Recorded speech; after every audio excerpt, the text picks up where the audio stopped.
Hi, this is Mark Kermode. Welcome to the second ever online MK3D.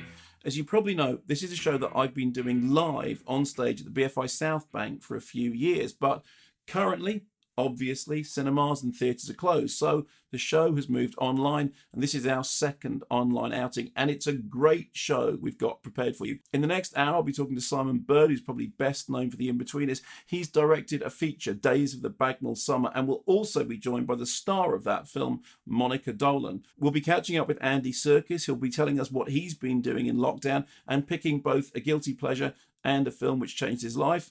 And we get to say hello to Jason Isaacs.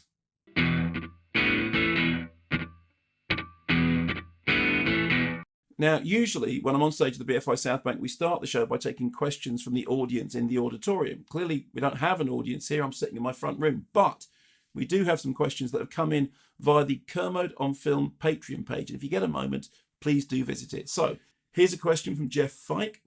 Have you had a chance to see Twin Peaks: The Return yet?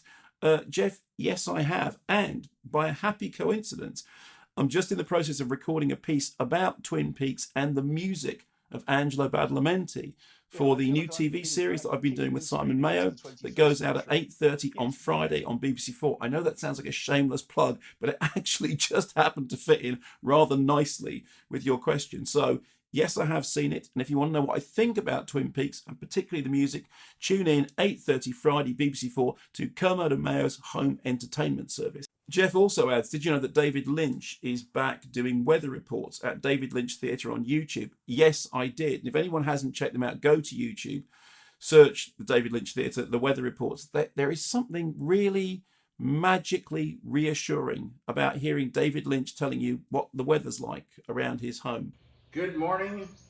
It's May 19, 2020, and it's a Tuesday. Here in LA, things are drying out after the rain yesterday. Here's another question from Daniel Lawson, who also went to the Kermode on Film Patreon page. What's the film you've changed your opinion of the most from your first watch of it to now? Either from thinking it's great to thinking it's terrible or vice versa. Thanks for the question, Daniel. Actually, staying with David Lynch, I mean, I've told this story before, but the first time I saw Blue Velvet, I was so wrong-footed by it that I walked out. I now think it's an absolute masterpiece. I mean, the other one, of course, is AI, the Steven Spielberg movie, which when I first saw it, I thought was kind of boring and overblown, and I didn't like it very much at all. And then some years later, at the instruction of my wife, who knows a lot better than I do, I went back and watched it and realized that it is, in fact, a masterpiece. It happens more often than you'd expect. Time for one more question. This came from Beth Ann Crisfield. Hello, my question is, what are your top 3 female ensemble films and why? These aren't really my top 3. This is kind of off the top of my head. Set It Off, because when we did The Secret of Cinema about heist movies, I went back and watched that again. I don't know whether you've seen it, but it's a terrific female ensemble cast. It's a really, really great heist movie. And it was funny watching it again to do that first series of Secrets of Cinema, reminding myself just what a great film it was. That also led me on to thinking about Widows, the Steve McQueen big screen version of the Linda LaPlante TV series, which again has got a fantastic ensemble cast and didn't get anything like the awards recognition that it should have got. But I think my number 1 pick at the moment for best female ensemble cast would be the cast of Mustang, which is just an absolutely brilliant film by Denise Gams-Eigevan. It's a portrayal of 5 Turkish sisters who are basically kept in lockdown by their uncle. It's got a brilliant score by Warren Ellis, and the cast are absolutely fantastic. So thanks very much for those questions. Let's move on to the first guest of our show.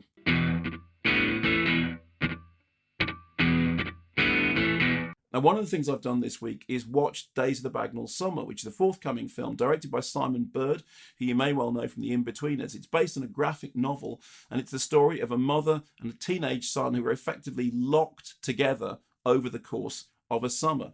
It stars BAFTA winner Monica Dolan, and I was delighted to welcome both Monica and Simon to this online MK3D. So, Monica and Simon, congratulations on the film. Welcome to the show. Let me start by saying, I really liked the film. I thought it was terrific, and I watched it with my teenage son, which was a particular experience. So just tell us about the origin of the story and where it comes from.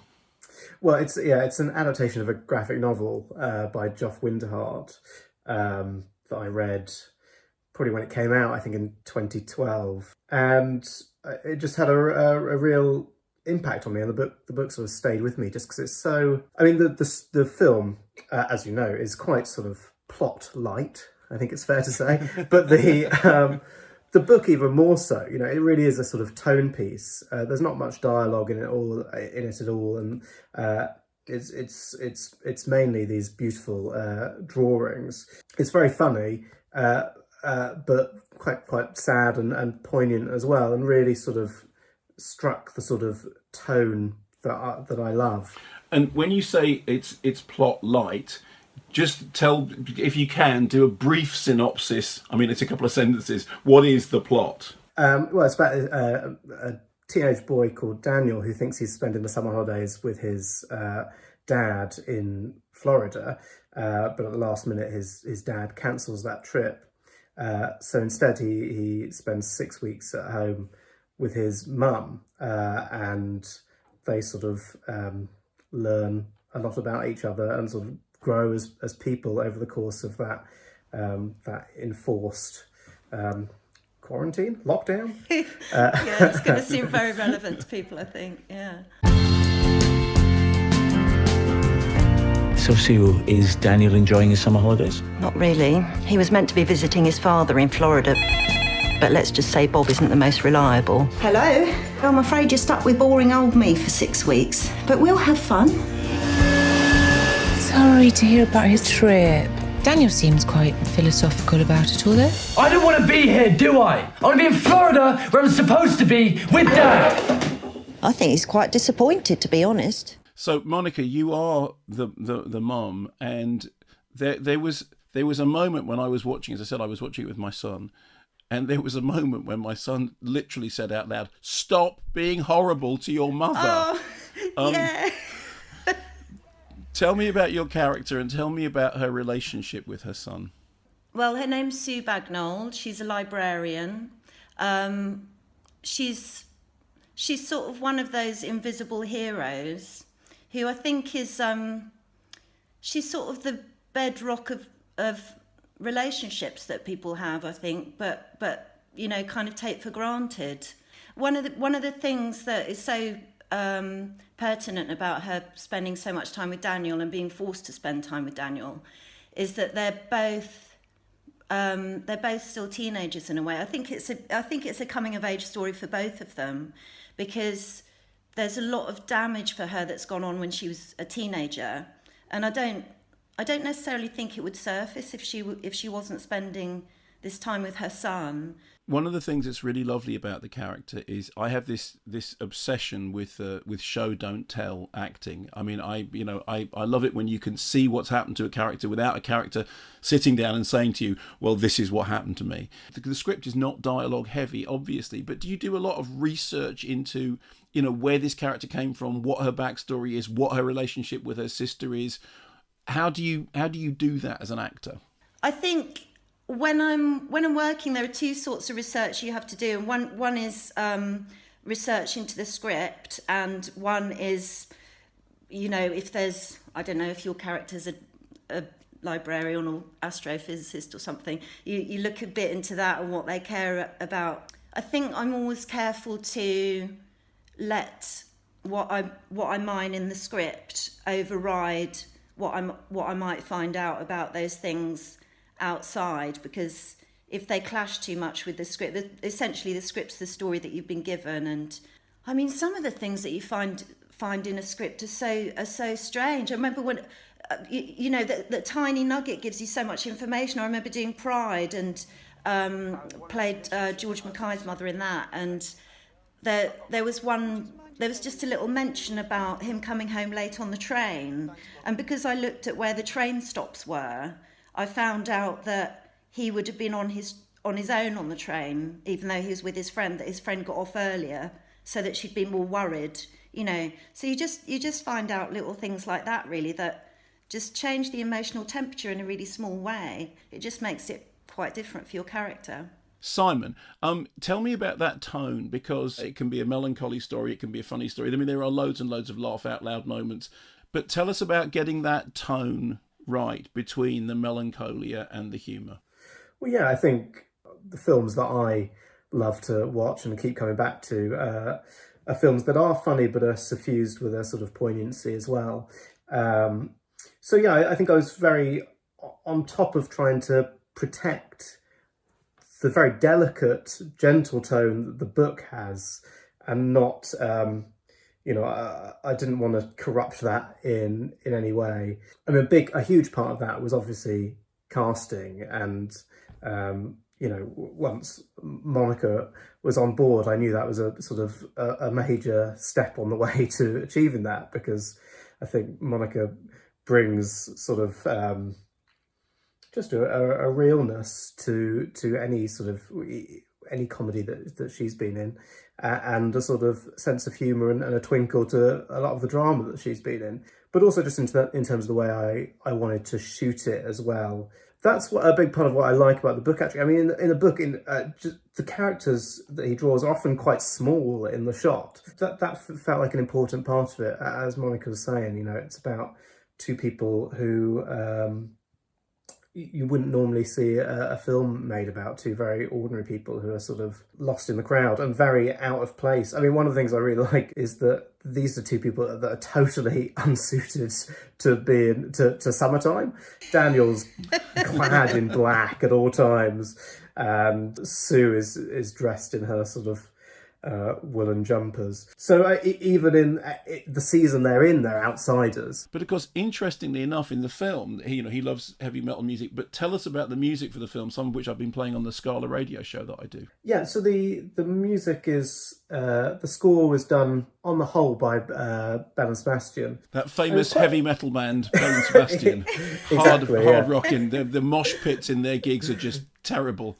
But I mean, I sort of experimented with and thought about a lot of different options for that. In my head, I wanted the music to do a similar job that the style of the drawing does in the book, that it's sort of a narrative voice. I think as soon as you see the drawings in Joff's book, they're hand done, they're sort of flawed in a beautiful way, they're scratchy, but there's just an undeniable warmth to them as well. And I think that's what Belle and Sebastian bring, is they sort of suffuse the whole film with a gentleness that I was aspiring for. Monica, I love the fact that whilst Simon was explaining that, you have to hand the graphic. So it seems like it was a constant source of reference. I mean, the fact. I mean, obviously you knew that we were talking about the film, but the fact that you just have it to hand. Still got my post-it notes even. Oh wow! My notes for Simon for our first meeting. I will say just what you were talking about, just what Simon was saying, and really in terms of the wit with which he filmed it, the way that we performed it, Earl and I, we were very engaged and, very truthful, and it felt very earnest. And then I remember one day, for some reason, just looking through the camera at a shot where they had me on the phone, but it was a really witty shot, and I just thought, oh, that's what I'm in. That's the kind of film that I'm in. That's what I've signed up for. I'm putting the kettle on. Would you like a cup of tea? Why are we on the phone to my history teacher? Douglas came into the library. Douglas? You didn't really think his first name was Mr. Anyway, we got chatting and thought it might be nice to meet up. Is it so hard to believe someone might want to go on a date with me? Yes.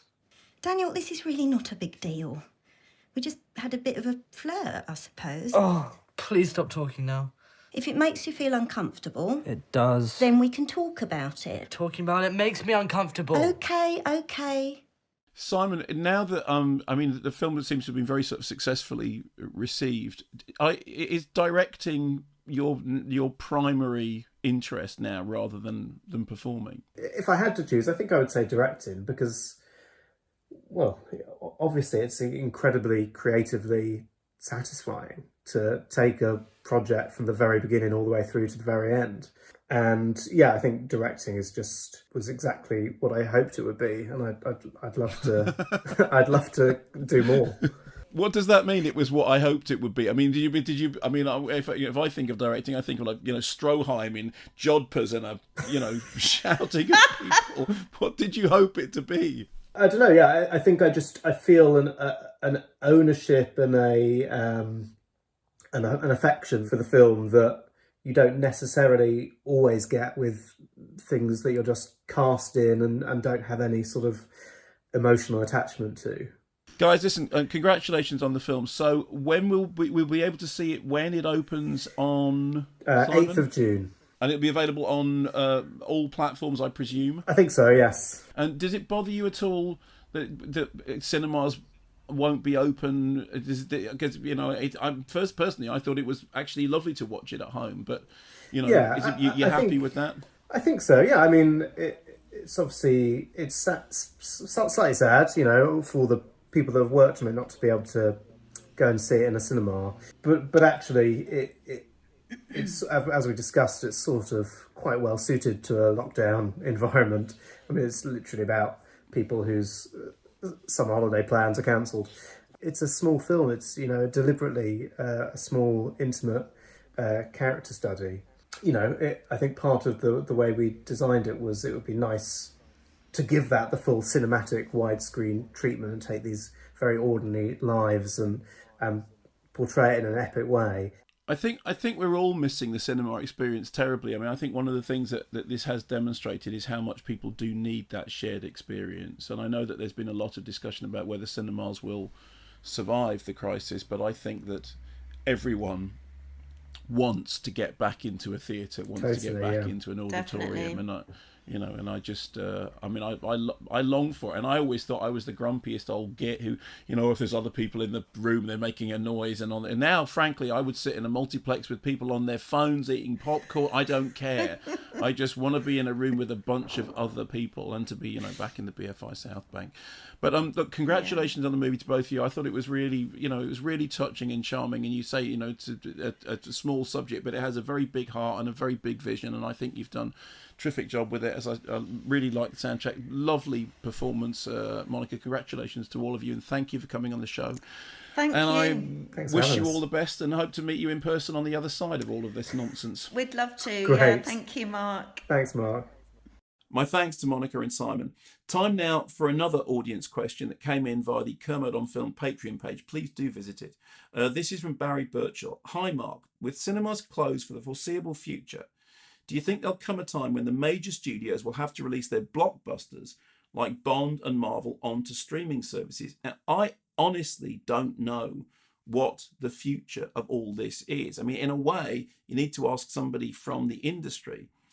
There is a new film called Scoob, which is a big Warner Brothers movie, which was going to be opening in cinemas, but has now gone to streaming services in the US, not in the UK yet. One of the key voices in that film is the one and only Jason Isaacs, who's our next guest on MK3D. So, Jason, welcome to the show. The last time we were together it was the 50th show. It was live. It was at the NFT. You remember that, when it was possible to have a whole huge group of people together in the same room? I think that's the last time I was in any kind of crowd at all. It seems only 100 years ago. It does. How have you been? How are you bearing up? How have I been? This coronavirus, apart from all the many other things to discuss, likes the Isaacs men. There's a genetic component. So 2 of my brothers have been very sick in hospital, one for a very long time. My 87-year-old dad was sick, and they're all alive. They all are now carrying consequences they will probably carry for the rest of their life in various different organs. And I'm stunned by how people are so reckless and think that that's 2 meters. And people I speak to, even when I'm out in shops, think that it's not such a big deal and they're not going to get it. If they do, it won't be so serious. I've seen the consequences of it in my family, and I'm amazed by how nonchalant a lot of the public are.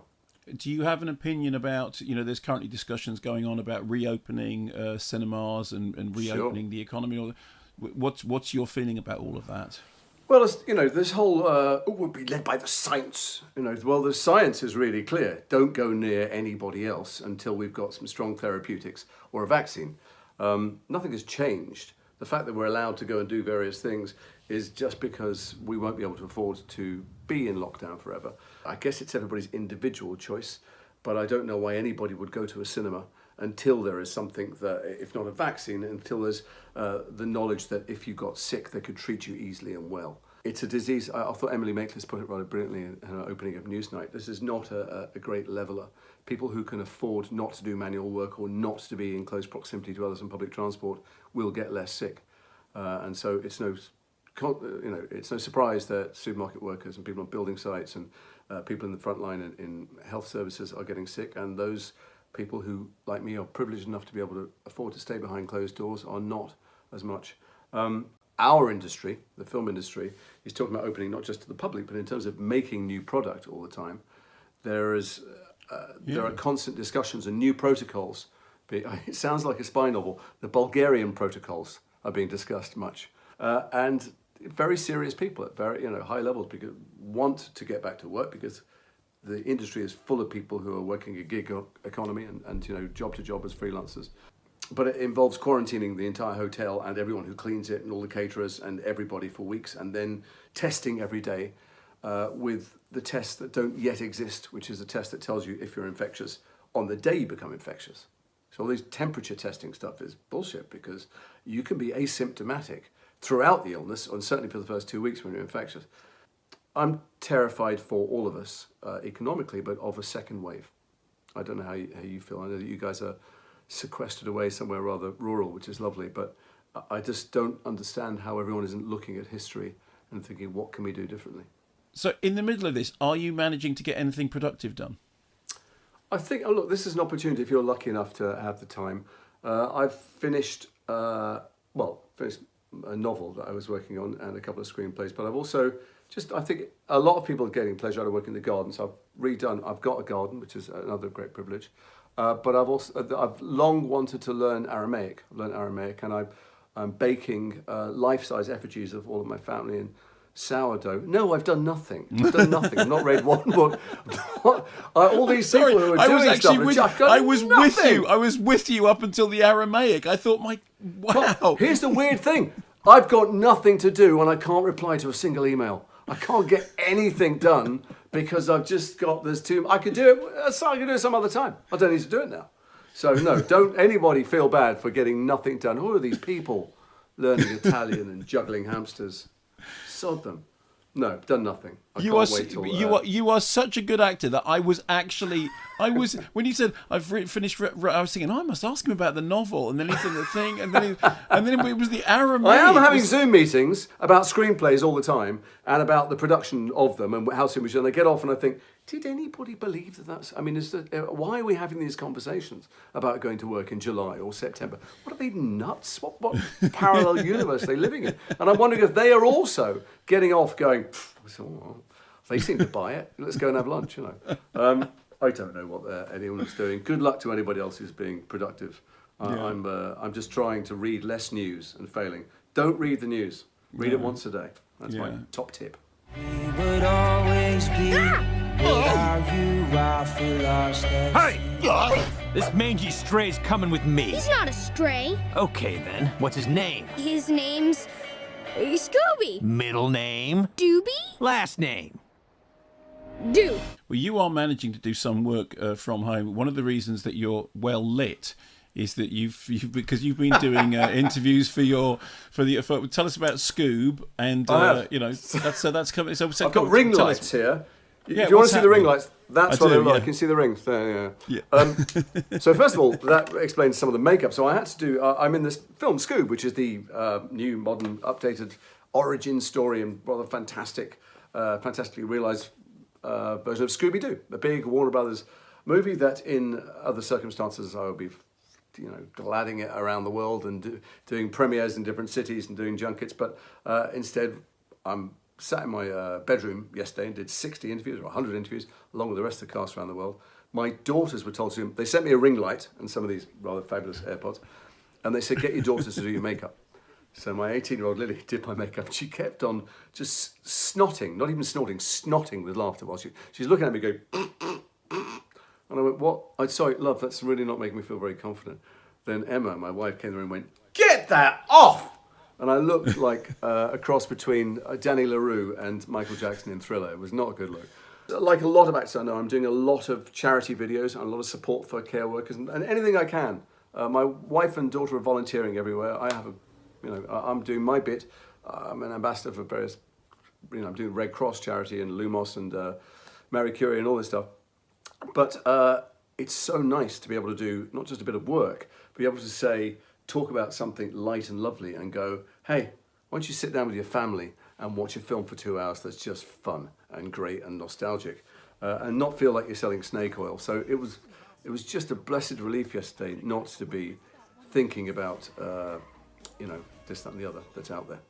So it's funny. I can sell the film. It's Scooby-Doo. I loved watching it. I loved not thinking about what's going on. And I loved there's a bunch of adult jokes in it. I don't mean adult jokes as in, Les Dawson jokes. I just mean there's a bunch of stuff that the kids won't get. There's a bunch of stuff I didn't get because it's for the kids.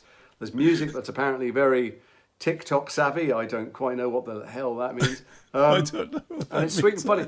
The thing that makes me bitter, more bitterer than the bitter old acting queen that I am already, is that I'm a huge fan of all of the other actors who I never met.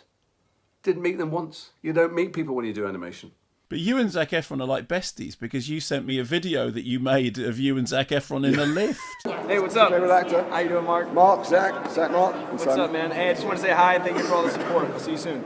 There you go. See what I'm saying? That's what happens when you come to America. I totally press ganged him because you'd been so nice about him.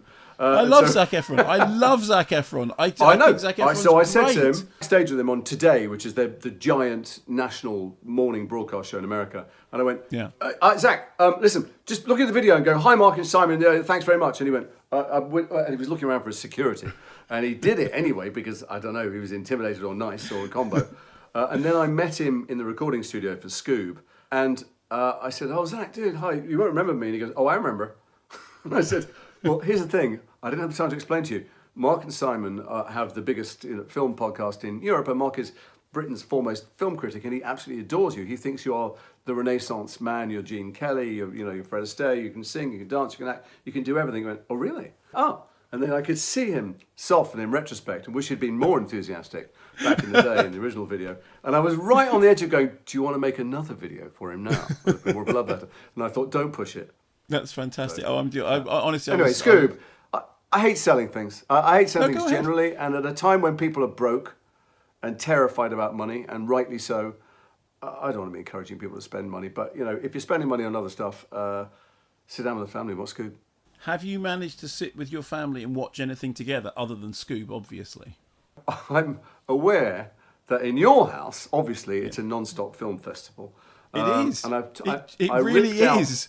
My family refused to watch any films of any kind. In fact, they refuse any kind of varied diet. My daughter is mainlining Grey's Anatomy, which is a perfectly good show. And I quite like, a bar of Galaxy. But if I ate 27,000 bars of Galaxy every day, after a month, I might just collapse in a puddle of cholesterol. And I cannot take every day. She's watched 5,000 episodes. They've just finished season 16, which, thank the living God, I don't believe in. It means it's now over. And they're going back to season 1. Because my wife didn't start in season 1. So that's all there is. If I want to spend any time with my children, I've got to sit down and watch Grey's Anatomy. The other child is watching Outer Banks, which consists of a bunch of Abercrombie and Fitch models spouting lines for Netflix, God bless them. And it's the most popular show in the world for people who are right in the middle of the hormonal volcano. But it's not me. And I cannot get these barbarians, these Philistines that share some of my genes to watch anything other than people who are beautifully lit with perfect blinding white teeth spouting inanities. And it's driving me nuts. It's the sort of place where you either have 2 jobs or 2 houses, 2 tribes, 1 island. I can't pretend like this isn't real. So the other day I threw a little bit of a hissy fit I said, for Christ's sake, we've got to watch a film occasionally. Can we just watch a film one night? And they were so thrown. They went, oh, okay, well, what then? And I was aware that whatever film I suggested had to be the greatest film of all time that would forever sell them on how much films are better than television and how much better their life would be. I couldn't decide. I was crushed by the weight of the responsibility of choosing the one film that would serve all these different demographics. And I put on Gladiator. The other thing is I've got two... You went for Gladiator? You had the whole history of cinema and you went for Gladiator. Okay, Jason, here is the solution to it. Have you shown them A Matter of Life and Death, the Powell and Pressburger film? I've not. No. Okay, that's what... Okay, no, I'm telling you right now... Because, I mean, A Matter of Life and Death, and it will work for all ages. And have you seen A Matter of Life and Death, the Powell and Pressburger? No. Fine. I don't think I have. Right. Okay, so here's what you do. Whatever thing that is going to be... you sit your whole family down and you watch Powell and Pressburger's A Matter of Life and Death. And I guarantee you, two things will be true. Okay. The first is that you will wonder how you lived your life without having seen this film. Secondly, your whole family will thank you for it. Your whole family will hug you and love you as the great and wonderful. Hoping you're right. Yeah, no, sit them down, watch it, and then send me a text and tell me what they thought. Okay. And here's the thing. Actually, don't take it from me. It's Linda's favourite movie of all time. You don't have to trust me. Trust her. Jason, listen, thank you very much. It's been an absolute pleasure. Can't wait. Meanwhile, thank you for steering us. I will continue to be steered by you. It's just I only get to watch the things you recommend under the duvet. And for anyone watching at home, don't listen to any of the idiots in charge. Listen to the scientists and trust common sense. Until they've got something that makes us better, just stay safe. Thanks to the one and only Jason Isaacs. Time for one more audience question. This came in from Rob Mellor, again, who went to the Kermit on Film Patreon page. Hi, Mark. A vague question for you. Like a lot of people watching films in the late 80s and 90s, my introduction to world and art house cinema was through VHS videos from places like Tartan and Artificial Eye. It feels like many of these films never made it to DVD, let alone streaming services. What's the prognosis for these films? Without commercial interest, are they lost forever? Well, I understand that feeling. But the fact of the matter is that there are a fantastic number of streaming services that do have many of those films that you think of as hard to find or even lost. Let me take this opportunity to flag up the BFI player. Now, as you probably know, I do introductions on the BFI player. Once a week, I introduce a film there. And they have a fantastic selection of movies there. Many of them are exactly the films that I think you're thinking about. In the last month, for example, they added Discreet Charm of the Bourgeoisie and Picnic at Hanging Rock. This month, they've added Girlhood, Alphaville, La Strada. It is a fantastic service. The BFI are working really hard in lockdown to make sure that there is plenty of stuff to watch out there on the internet. And incidentally, if you're enjoying this show, you can show your support for the BFI by making a donation. You can donate £5 by texting BFI at home to 70085. Text costs £5 plus one standard message rate. Thank you for your support. Time now to welcome our final guest to this online MK3D, a man who needs no introduction at all. Ladies and gentlemen, Andy Serkis. So, Andy, welcome to the show, albeit virtually. How the hell are you? Well, that's a big question, isn't it? Because it's a very surreal situation, and being at home with the family is locked away from everything has its benefits. It's very nice to see everybody and spend time with them. Obviously, when you look out into the the world beyond and see what everybody's going through and the suffering that people are going through and the misery and the distress and all of that. So I've sort of flipped between those two worlds, really, I suppose, on a constant moment to moment basis. Where are you? I'm in Oxfordshire, so we've been holed up in a barn basically for the duration. I've been lucky enough to continue working on Venom as well. So I mean that's been a blessing, really. We just wrapped on Venom 2 just as everything was going into lockdown. So what can you tell us, if anything, about Venom? What can we expect? Oh, I can't. I mean, the studio police will be down on me like I've already been told off a number of times. But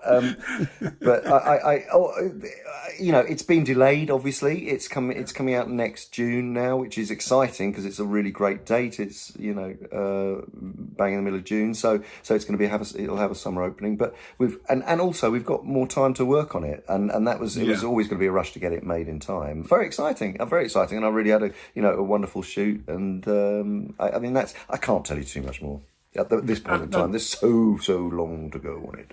But it must be really strange because the length of time ahead that you work on these kind of things, at any one time, the thing that you're talking about cannot be the thing that you are working on in that moment. Always. I mean, that's just the way it is. You're constantly kind of thinking back to the moment, trying to relive moments that were a year and a half ago, often on the films certainly that I've been working on in the recent past. But you did very recently. I mean, this is in the very recent past. The Hobbit, the Hobbitathon. Yes. Which must be fresh. And so describe that for me. What was it like? It was, so it was exactly a week ago today, actually, and it was a really intense deep dive into. I've never done. I've done audiobooks before, but it's a completely different thing. You can stop, you can go back, you can edit, you can, you inevitably fluff stuff, which I did when I was doing Hobbiton, by the way.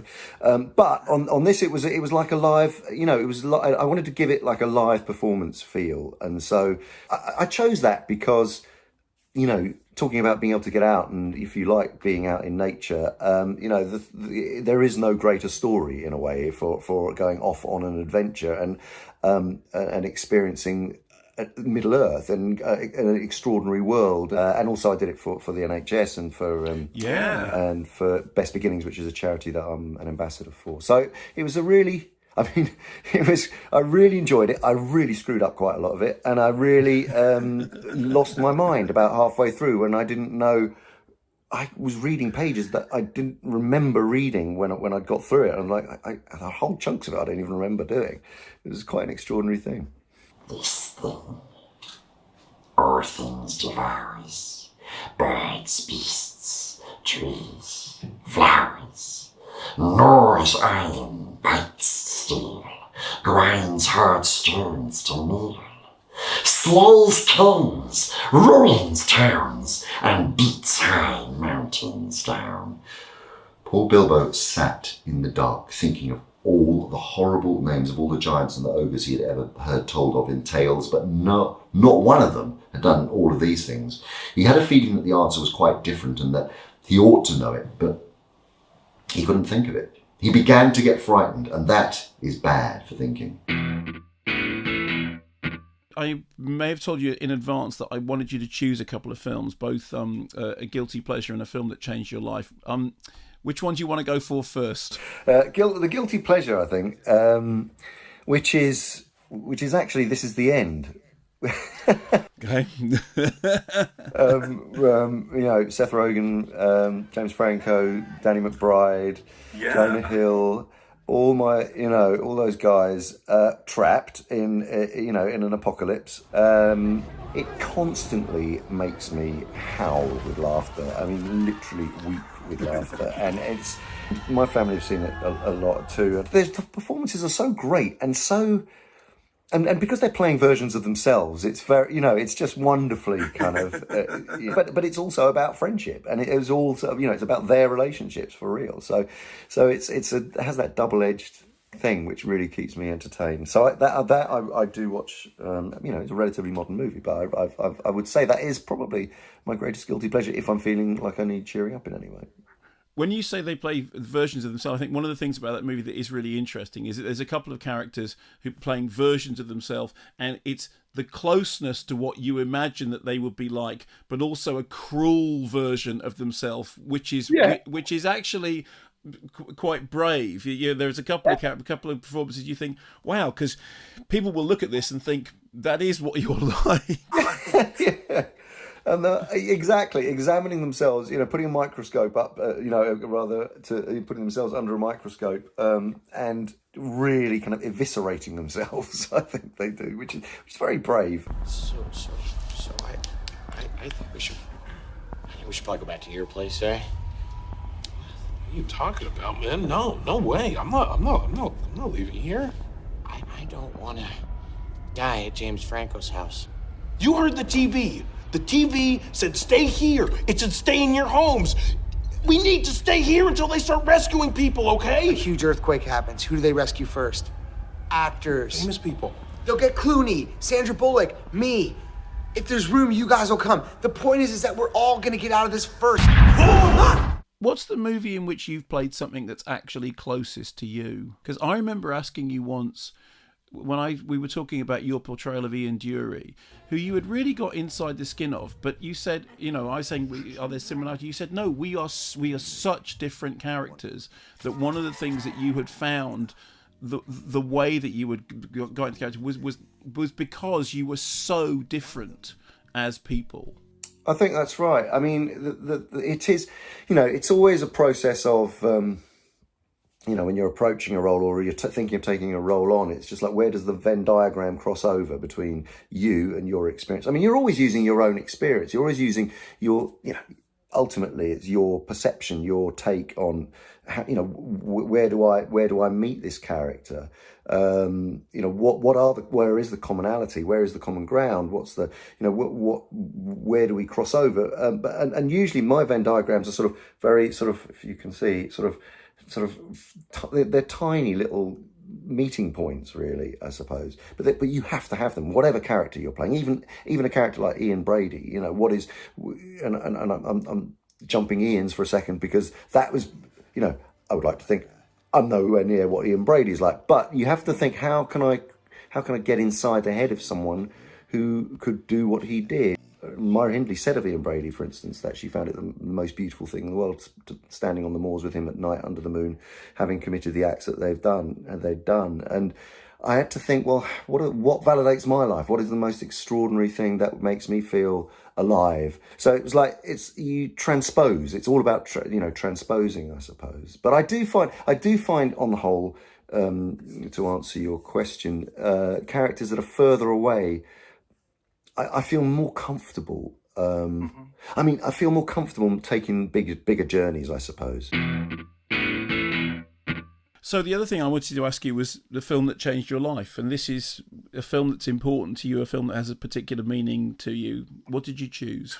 I actually chose Apocalypse Now, actually. Perhaps not very original. I'm sure you've had lots of people who have said this to you before, countless people, in fact. But that is the fact. That is true. I remember seeing it when I was about 15 years old. I saw it in 70mm, and it just blew my head off, really. And it's one that I return to constantly because it's such a powerful, the levels it works on, the metaphors it uses, the story it's telling at its base level, the performances, just everything about it I just found kind of intoxicating and made me really take notice of how powerful film can be. I remember seeing Apocalypse Now. I think I must have seen it in the West End because I saw it. It's the first time I really remember not just stereo sound, but the beginning, the helicopters. Like you could hear them apparently circling around. I don't know how much of that I imagined because I was young. No, but that's right. I have a really profound memory of that opening being like immersive cinema like I hadn't experienced before. Did you have a similar experience? Totally. I mean, literally, no, I mean, that... all the stuff that you're doing now with the Imaginarium and with, pushing forward the boundaries of how films are made in terms of, performance capture and everything that's changed. It all comes down to storytelling and the experience of the story. And do you see a line, like an artistic through line between what Coppola was doing, you know, with Apocalypse Now and what you're now doing with movies that are, you know, that are very technologically grounded in their creation? I mean, I think you're right in that it's all about story. So at the end of the day, whether it's, you know, reading it out loud for making it come alive for someone, or whether it's, you know, you're making Avatar 5, it's all about story and character. So, however, I mean, I've always been fascinated with kind of the future of next generation storytelling, and I think we're at such an interesting moment in time where I think we could be heading is a version of all of these things coming together, and that's what excites me. And when I say all of these things, I think, you know, things like, you know, virtual reality and augmented reality and a theatre and secret cinema, and, you know, when it is possible again, there is this growing, I don't know, there's this event hunger that I think continues, and there is a way of bringing performance capture into live theatre, into, you know, using, you know, cinema at the same time. And I don't know, we're trying at the Imaginarium. We've been trying to do different things like that, like we worked with the Royal Shakespeare Company on The Tempest, and then at the same time I worked on a project where we captured an entire theatre production using AR and with an idea of bottling a performance, so that maybe in 10 years' time you've actually got those performances. They came into our studio and we recorded the whole thing. But to take that then and then in 20 years' time, say, redesign it and make it more accessible to an audience who are living in a different era, but to have the essence of those performances underlying. So we created a piece which shrunk the actors down so that their tabletop height as a piece of tabletop theatre, and which you can walk all the way around and have a look at. And, you know, I remember going back to Francis Ford Coppola, you know, him saying one day we'll all be able to make films, basically, that one day an 8-year-old with a video camera will be able to tell her, you know, her story, or, you know, his story. I have a suspicion that in the future, to bring this to an end, I have a suspicion that in the future people will look back on your career particularly, and in the transition that you've made from theatre into the very cutting edge of where we now are with technological advancement, and see it as a pivotal moment in the evolution of the art form. I honestly think, Andy, that what you're doing is really artistically crucial to what's happening to cinema. And I'm going to close by asking you whether you have any sense of that at all. Do you ever feel like we are on the cusp of something that is literally world changing in terms of the movement of the artistic process? Well, I think every generation feels they are, and because we are, you know, there has been an explosion in the last, you know, 20 years, with one of course the internet, which is a huge part of it, and video game engine technology, which was looked down on as a very lower art form. You know, it's become completely central to making films now. I mean, I just feel very lucky to have sort of landed at a moment where, originally from an acting perspective, where suddenly this tool arrived which enabled you to play anything. Well, listen, I wish you all the very best. I can't wait for what we're going through now to be at an end, and so everybody can sort of see each other, you know, again, and, you know, shake hands again. Yeah, exactly. But until then, stay well, stay safe. I think you're a real inspiration, Andy, and you know, carry on fighting the good fight. All right, look after yourself. Take care. Great to see you. Thanks to Andy Serkis, and indeed to all my guests, to Jason Isaacs, Monica Dolan and Simon Bird, and thanks to you for watching. Most importantly, thanks to the BFI, without whom this wouldn't be possible. Remember, you can donate to the British Film Institute. Just text BFI at home to 70085. Text costs £5 plus one standard message rate. Thanks so much for your support. MK3D will be back online in June. We'll leave you, as always, with a celebration of sound and vision. This one really kicks ass.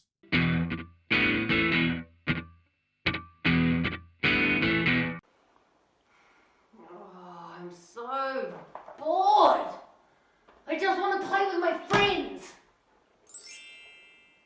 wait a minute. I can't play with my friends. What the heck, Zozo?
Guys,